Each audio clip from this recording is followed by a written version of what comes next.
Welcome back to another video. In this video we're going to be doing a comparison with the JBL PartyBox Club 120 on the left and the Skullcandy Stomp XXL on the right. The Skullcandy is the new speaker here, so yeah, just released a couple of weeks ago. We're going to be comparing this to what I've always considered as the best speaker in this size and price range, so we'll see how it fares. In this case, the PartyBox 120 is £300 and the Stomp is 380, so we've actually got an £80 difference here, which is normally not quite that big. You can see the Skullcandy is a bit bigger, but that's kind of where the visible extra money stops, because I think the build quality is considerably worse on the Skullcandy. Like I said in the kind of main review, the plastic is a bit cheap, and mine already kind of looks a bit swirly or scratched just straight out the box. There isn't really as much design going on. Like the JBL's got the pattern around the drivers, it's got some lights, it's got the logo at the front, and then it's got the light bars at the top and bottom, the kind of texture on the side with the exclamation marks in it, pop-up handle on the top with some lights and other things, and a bit more shape to it rather than just kind of a square box. The Skullcandy has the light bar around the outside, it's got the logo in the middle, and then it's got like 3 dials on the top and a telescopic handle. And the rest of the material and shape of it is just very boxy and cheap. So off the bat, I think you'd probably say, especially if you felt and saw them in person, the materials used on the JBL are much higher quality. So I think you'd probably say the JBL is actually more expensive, despite the fact it's the other way around. So yeah, not a great start there, kind of price wise. But yeah, if we move on to the drivers and the things that actually matter, the Skullcandy has an 8-inch woofer. The JBL PartyBox has 2 5.25-inch woofers. So the Skullcandy has only one, but it is considerably bigger. The JBL has 2 that are 5.25. So yeah, an inch or two smaller, but there are 2 of them. And then tweeter-wise, the Skullcandy has one 2-inch tweeter, and the JBL has 2 2.25-inch tweeters. So the JBL has an extra tweeter, and both of them are 1/4 of an inch bigger as well. So yeah, quite a difference in drivers there. You can tell Skullcandy have gone for the kind of spec sheet special, if you see what I mean. They wanted to have that 8-inch woofer on there. If you look on their website, there's quite a lot of information, like quite a lot of almost bragging about having an 8-inch woofer and how big that is, etc, etc. And they're not wrong, but I don't necessarily think that that's going to create better sound out of it, just having a massive woofer. But we'll see how it works, yeah. And then they've only opted for one tweeter, which is interesting. So we'll see how that affects the sound. Weight-wise, the JBL is 11 kilos. The Skullcandy Stomp is 12.6. So yeah, 1.60 kilos heavier for the Skullcandy, which is interesting, seeing as it's got technically 2 less entire drivers. So I'm not quite sure how they've managed that. It's also bigger. I'm not quite sure why it's bigger. Seeing as there's less drivers in there, so yeah, I'm not sure what's gone on there. With the Skullcandy, you do get a wired microphone included, which you don't get on the JBL, but I'm not sure that covers the £80 price difference. The weatherproof, like weather resistant rating is IPX4 on both of them, so exactly the same. You wouldn't want to submerge them or get them too dusty or anything like that, but they'll survive most kind of weathers. Bluetooth version is the same, 5.3 on both. The Skullcandy has TWS pairing and the JBL has Auracast, so that's kind of a technology, the TWS technology is a couple years old at this point, so I'm not quite sure why Skullcandy have stuck with that.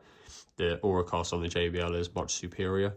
JBL also has other features like AI sound boost and stuff like that, which do kind of set it apart. The software in there is much better than the Skullcandy one, which I'm sure you'd probably expect anyway, seeing the Skullcandy don't really make speakers.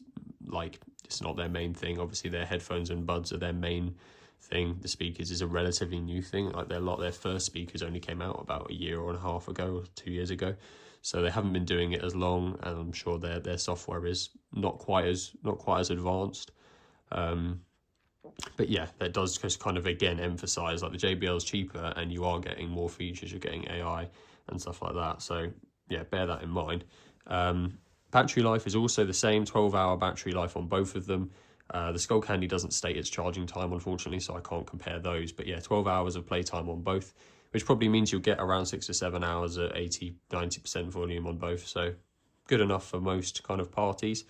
And that's really where the spec lists kind of stop. Apart from that, like the JBL has an app, the Skullcandy doesn't. So you can adjust kind of lights and stuff like that on the JBL inside their app, whereas the Skullcandy is all just kind of done with buttons on the top. You can change the bass boost just by holding the play button and then cycle through the lights with the button on top, which definitely is an inferior experience, which again makes you more confused why it's £80 more, but maybe it's all about the sound. Who knows? So we're going to have to test that now. We'll do a sound test, kind of jumping between the two using Royalty at 80% volume. There'll be exactly the same volume on both speakers. And then I might do a segment at the end or halfway through, kind of comparing them at lower volumes. My reasoning for that is that I kind of said in the main Skullcandy review that I found it to be really weird in that its volume isn't very linear. So like if you're listening to the Skullcandy at 40% volume, it sounds like it's almost off. It really only comes to life at 80-90% volume or higher, presumably because that woofer is so big. So I thought it'd be interesting to test, just to kind of show that, just to try and get that across on camera if we listen to them both at 30-40% volume. Obviously, I'll make sure the volume setting is the same on both and they'll both have bass boost mode on, etc. But yeah, if we try and listen to them at a lower volume as well, just so you can get a grasp of what I'm trying to talk about, because that affects the listening day to day. But yeah, I'll obviously put on screen what's going on and then we'll talk about it afterwards.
Okay, so that's the sound test over. I think I stick to what I said before, in that the volume on Skullcandy is really weird. It's like it just doesn't come alive until it's at like 80% volume, which is a shame, because the JBL is really nice. You can just kind of turn it on in a late afternoon where you might not want to deafen everyone, but you just want to listen to some good quality music at 30% volume, and it's really good for that. But the Skullcandy, I tried to do that a couple times and I just found that it just sounded really bad until you put it at full volume. And I hope that comes across in that sound test there. I did kind of the first half of the song at 40% on both, and then the second half at 80% on both. So hopefully you can get that. But that's just kind of what I found when listening to it. I think even if these speakers were the same price, I'd definitely be telling you to grab the JBL.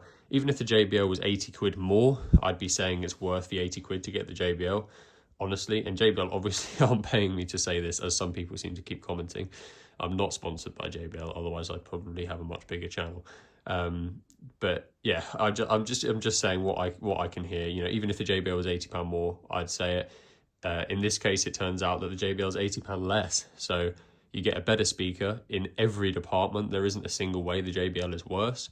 And you get an extra full tank of fuel in your pocket, or whatever you want to do with that 80 quid. It's yours to spend as you please. So I think there really is a bit of a no-brainer here. The JBL has better software. It has an app that goes with it. It's got AI. It's got Auracast. It weighs a bit less as well. It's got an extra tweeter and bigger tweeters as well. It's got an extra woofer. And I think it handles every single aspect of the music better. Even the bass is stronger, despite the fact the Skullcandy has a bigger woofer. You know, the JBL has two, and I think the software makes better use of those. The bass is better. The actual audio quality in the treble is definitely better on the JBL, and it's a really nice sounding speaker at all volumes. Whereas the Skullcandy, you have to use it full volume. I think it's a no-brainer. I think go for the JBL, save the 80 quid. But let me know if you think different. Put it down in the comments. We'll have a discussion.